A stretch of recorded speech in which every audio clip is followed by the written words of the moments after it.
American forces are actively executing a large-scale strike against weapons and ISIS infrastructure.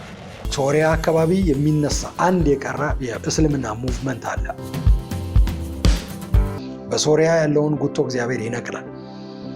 ሶሪያ አካባቢ የሚነሳ አንድ የቀረ የእስልምና ሙቭመንት አለ፣ አሁን ከፊታችን ማለት ነው።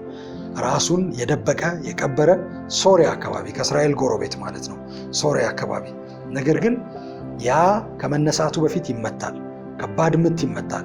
The U.S. launching this massive military strike against dozens of ISIS targets in central Syria. American forces are actively executing a large-scale strike against weapons and ISIS infrastructure. The strike involves fighter jets, attack helicopters, artillery, and dozens of targets. According to a U.S. official, at least 70 targets hit.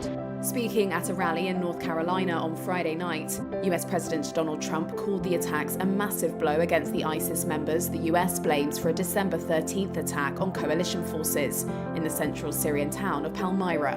The US-led coalition has been carrying out airstrikes and ground operations in Syria, targeting Islamic State suspects in recent months, often with the involvement of Syria's security forces. Defense Secretary Pete Hegseth said the strikes targeted ISIS fighters, infrastructure and weapons sites, and that the operation was Operation Hawkeye Strike. Trump said on social media that the Syrian government fully supported the strikes and that the US was inflicting very serious retaliation. About 1,000 US troops remain in Syria.